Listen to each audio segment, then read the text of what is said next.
Rota 66. Por que não faz sentido? Porque essas pessoas não acreditam de verdade no Deus da Bíblia. Como se diz na linguagem popular, o pessoal vai procurar chifre na cabeça de cavalo, né? Ou procurar pelo em ovo. Ouvinte, não é coisa do outro mundo, não se assuste. Esse é o Rota 66, o caminho para entender o ensino teológico dos 66 livros da Bíblia que já está no ar.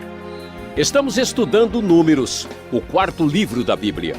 E o professor Luiz Saião, nessa aula, aborda os capítulos 7, 8 e 9 com o tema O Preparo para a Presença do Senhor. Estamos aprendendo alguns aspectos da natureza de Deus aqui no livro de Números. A fidelidade imutável de Deus, a soberania e poder de um Deus sobre o paganismo e a superstição. Qual é a sua atitude para com esse Deus que te criou e te ama? É o que vamos tratar agora.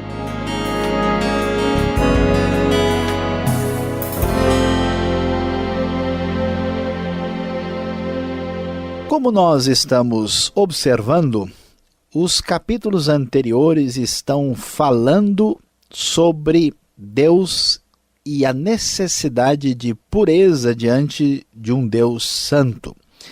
Continuando capítulos 7, 8 e 9, vamos observar certas questões significativas que marcam um preparo do povo para desfrutar da presença gloriosa do próprio Criador, do próprio Senhor, o Deus de Israel. Assim, capítulo 7, um capítulo muito longo, com 89 versículos, vai se dedicar especificamente às ofertas que foram dadas na ocasião que o tabernáculo foi dedicado ao Senhor. E o texto da NVI nos diz, quando Moisés acabou de armar o tabernáculo, ele o ungiu e o consagrou juntamente com todos os seus utensílios.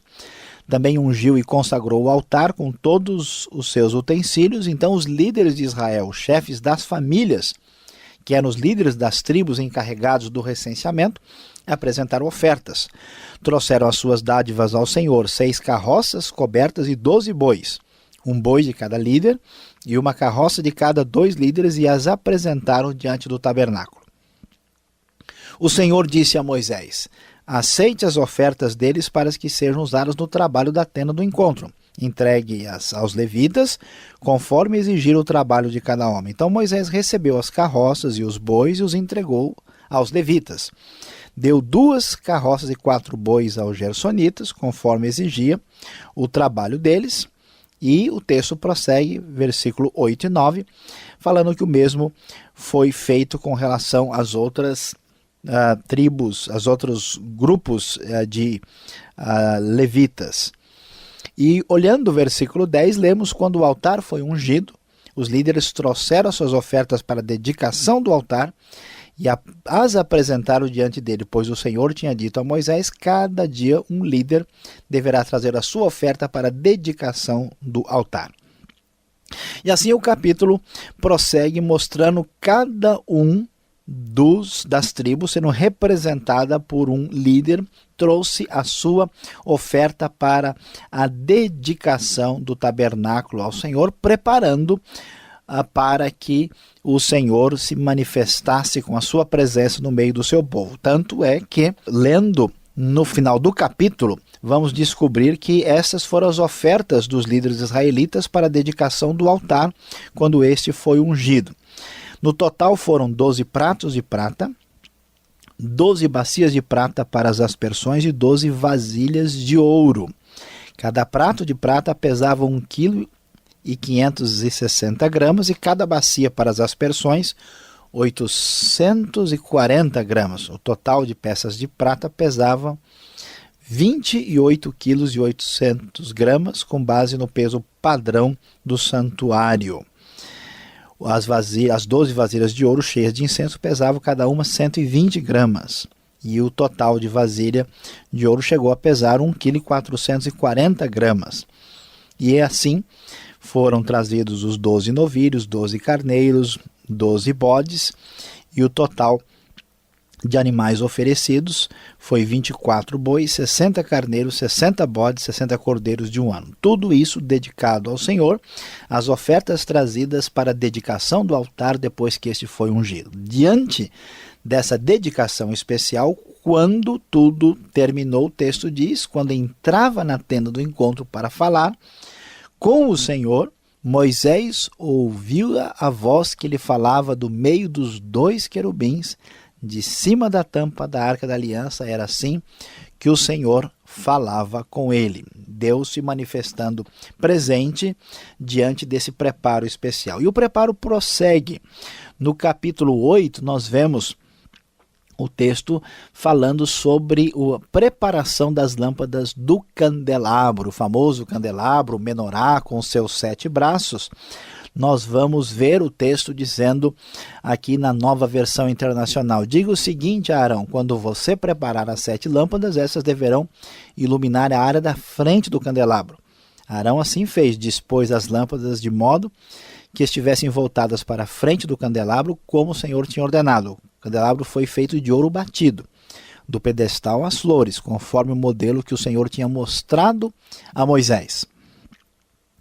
E finalmente, neste capítulo 8, vai aparecer a importância da consagração dos levitas. Como vemos, nós temos as ofertas de dedicação do tabernáculo, que são especiais, a preparação das lâmpadas que iluminam a frente do candelabro e agora os levitas que servem ao Senhor de maneira diferenciada. Separe os levitas do meio dos israelitas e purifique-os. A purificação deles será assim: você aspergirá a água da purificação sobre eles, fará com que rapem o corpo todo e lavem as roupas para que se purifiquem. Depois eles trarão um novilho como oferta de cereal da melhor farinha amassada com óleo, e você trará um segundo novilho como oferta pelo pecado. Você levará os levitas para a frente da tenda do encontro e reunirá toda a comunidade de Israel. Levará os levitas à presença do Senhor, e os israelitas imporão as mãos sobre eles. Arão apresentará os levitas ao Senhor como oferta ritualmente movida da parte dos israelitas. Eles serão dedicados ao trabalho do Senhor. Consagração de ofertas, preparo das lâmpadas e agora os levitas, que se purificavam e se separavam de uma maneira um pouquinho diferente dos sacerdotes, mas aqui também são consagrados, se preparando para a presença de Deus no meio do seu povo. E isso prossegue, de modo que no capítulo 9 nós vamos encontrar a celebração da Páscoa. O Senhor falou com Moisés no deserto do Sinai, no primeiro mês do 2º ano depois que o povo saiu do Egito. Ele disse: os israelitas devem celebrar a Páscoa na ocasião própria.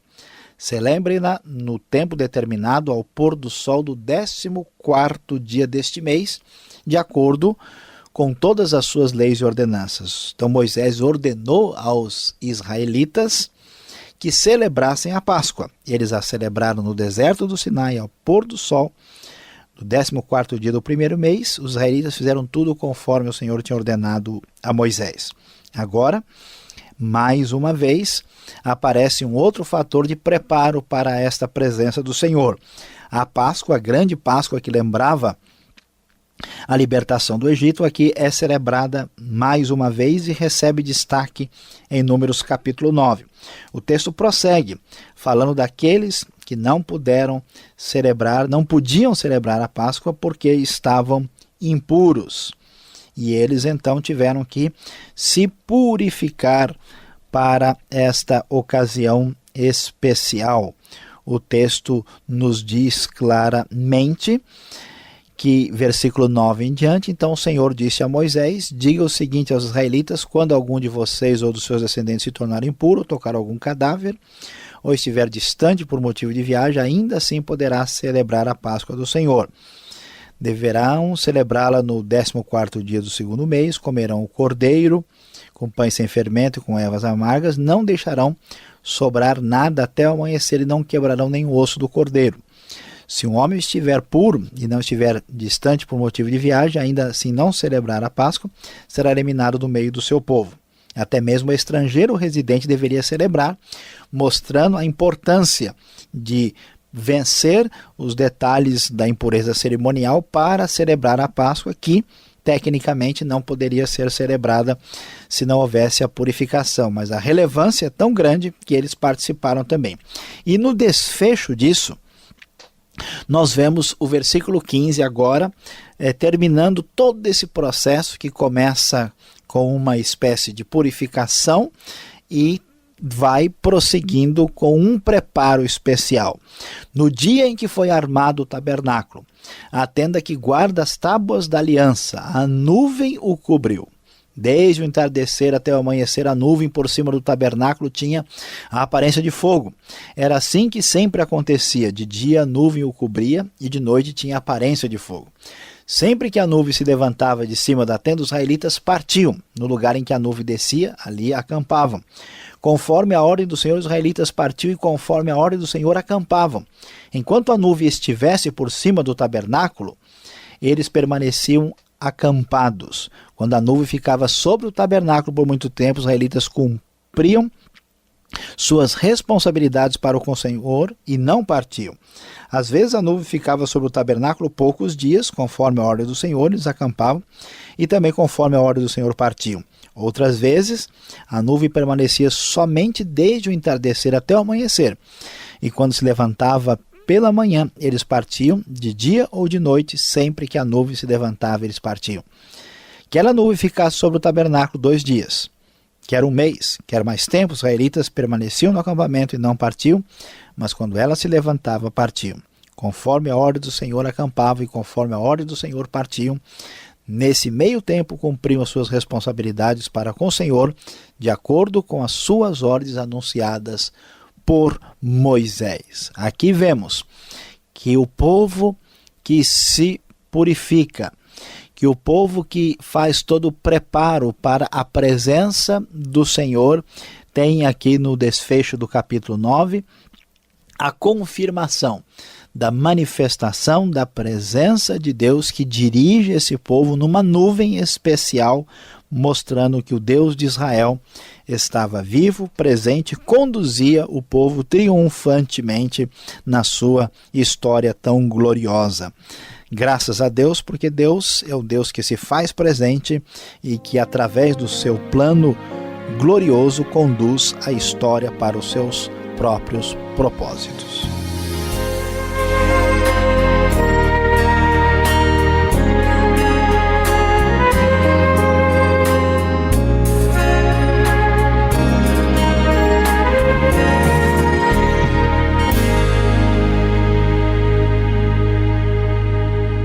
Você está ouvindo o programa Rota 66, o caminho para entender o ensino teológico dos 66 livros da Bíblia.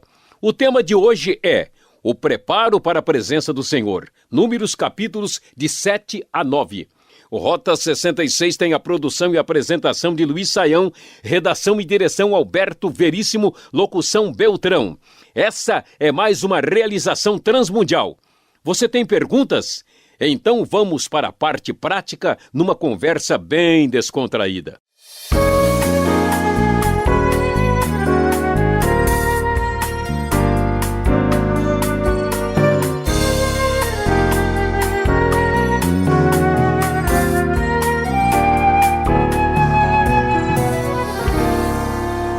Na sequência agora do nosso estudo, Números capítulo 7 até o capítulo 9, você está acompanhando o professor Luiz Saião fazendo uma exposição de um assunto meio denso, meio diferente para quem está acostumado com as aventuras do Novo Testamento. Professor Luiz Saião, por que tantos detalhes nisso, nessas passagens, tantas regulamentações? Com Deus as coisas não poderiam ser um pouco mais simples? A gente até diz isso, Deus é simples demais, o homem que complica, mas a gente vê tantos detalhes aqui que assustam, hein? Pois é, pastor Alberto, eu sei que os nossos ouvintes aí realmente estão pensativos, né? Porque a gente imagina talvez uma coisa bem simplificada e algumas pessoas até vão ler o livro de Números e desanimam. Nossa, quanta complicação, mas vamos lá que a gente consegue entender. A gente já chegou no capítulo 9, quer dizer que não desanimou tanto assim, né? Pois é. Veja, o que acontece é o seguinte. Primeiro, em primeiro lugar, a gente deve entender essas coisas mais ou menos do mesmo jeito que a gente entende uma festa de casamento. Por exemplo, uma festa de casamento é uma festa especial. Então, todo mundo se preocupa com os detalhes. Aí tem o vestido da noiva, tem a discussão sobre qual é o melhor terno que o noivo vai colocar, todo mundo quer prestar atenção aos enfeites, será que a música combina, como é que vai ser, e os detalhes, e a cor do tapete, e como é que fica a ornamentação da igreja. Então, tudo que é especial na experiência humana adquire o que a gente chama de um aspecto celebrativo diferenciado, né?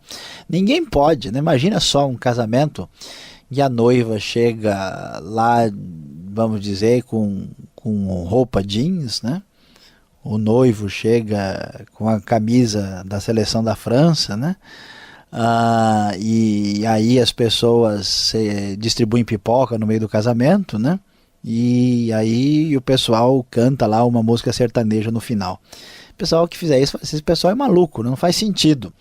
Então, da mesma forma, isso tem um valor especial. Então veja, eles estão se purificando e se preparando para a presença de Deus. E duas coisas são importantes. O primeiro é a relação que essas coisas têm de simbolismo com a vida.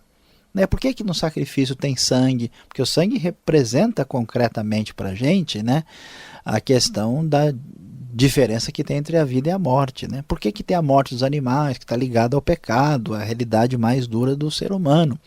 Por que tem tanto objeto, tem que ser purificado, essas coisas são de ouro? Porque vai representando de maneira assim que até uma criança pode entender como Deus é puro, como Deus é grande, como Deus é especial, como é diferente. Assim como no casamento, o vestido da noiva representa uma coisa, os enfeites representam outra coisa, e todo aquele cerimonial.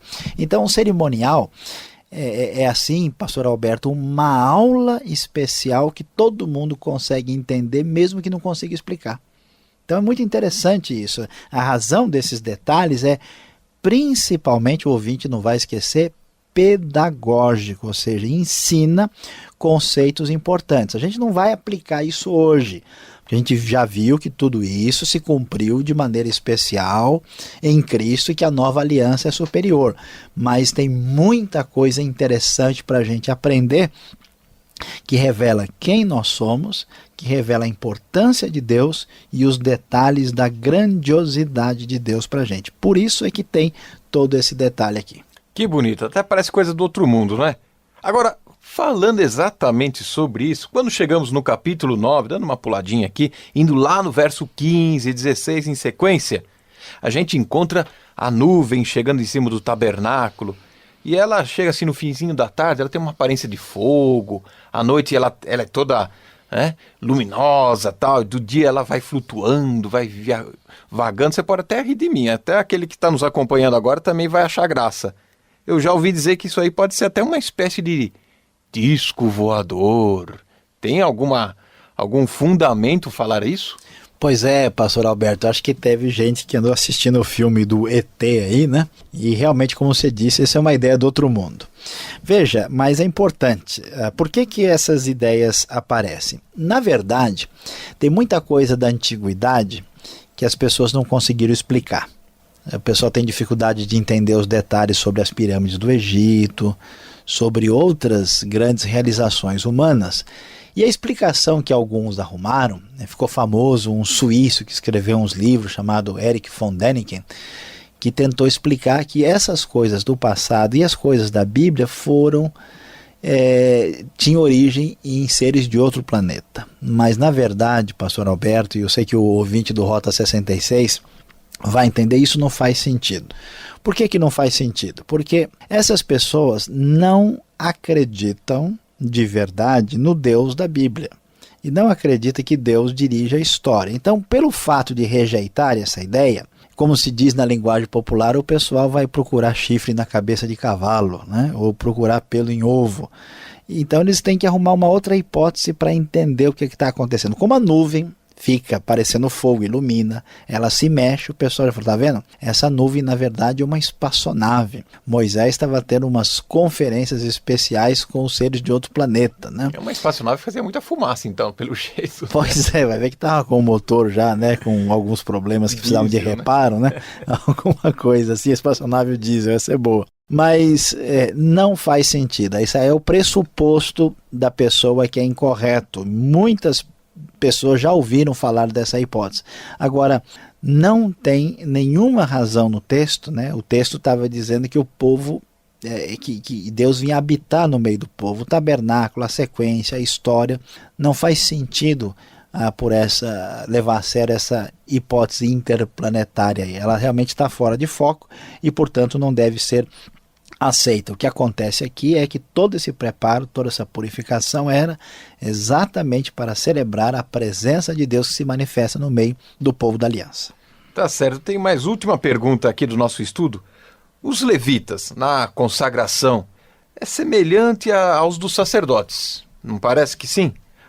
Qual seria então a diferença do sacerdote, do levita, que estão trabalhando lá no tabernáculo, no templo, nas coisas de Deus?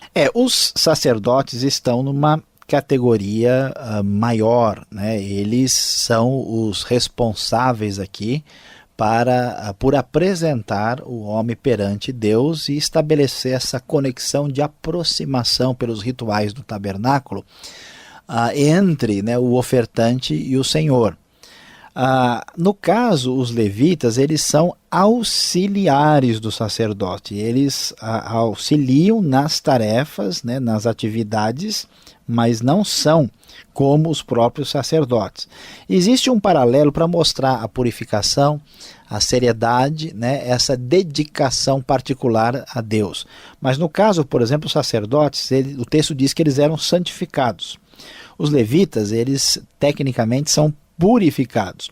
Os sacerdotes, eles eram ungidos e lavados. Os levitas recebiam apenas uma aspersão, eram aspergidos. Os sacerdotes recebiam roupas novas. Os levitas, por exemplo, lavavam as próprias roupas.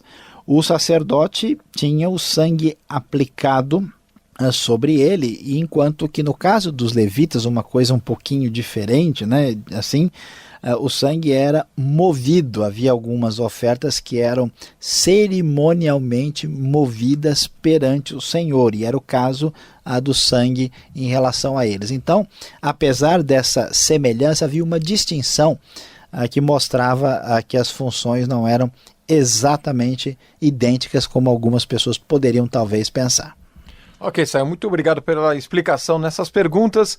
Números capítulo 7 até 9 ainda tem uma aplicação para a sua vida. Será que é possível tirar alguma mensagem específica para o meu dia a dia? Fique aí ligado, vem o professor Luiz Saião com a aplicação do estudo para você.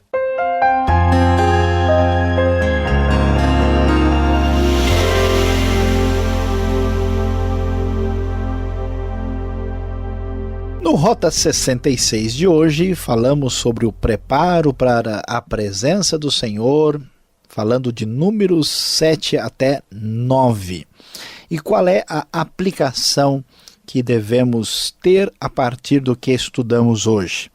A grande verdade que vai servir para a bênção da nossa vida é a seguinte: uma atitude especial para alguém especial. Todos nós sabemos que quando vamos receber um convidado de honra em casa, ou quando vamos ao aniversário de alguém a quem temos uma atitude particular, especial, a quem prezamos muito, ou quando vamos ao casamento de uma pessoa, nossa atitude é diferente. Nós colocamos roupas mais bonitas, nós nos preparamos, nós temos uma postura diferenciada do nosso cotidiano. Da mesma forma, Deus estando presente, Deus se manifestando no meio do seu povo, isso implicava em pureza, implicava em consagração, implicava em oferta especial e uma dedicação diferenciada.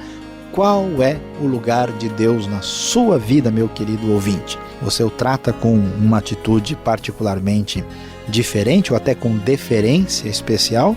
Ou você tem uma atitude que não é dessa maneira? Pense bem, para alguém especial é necessária uma atitude especial, e especialmente quando falamos do nosso Deus. Ah, que pena, por hoje é só. Esperamos você nessa sintonia e nesse horário para mais um programa Rota 66. Um forte abraço do Beltrão e até o próximo. E visite o site transmundial.com.br.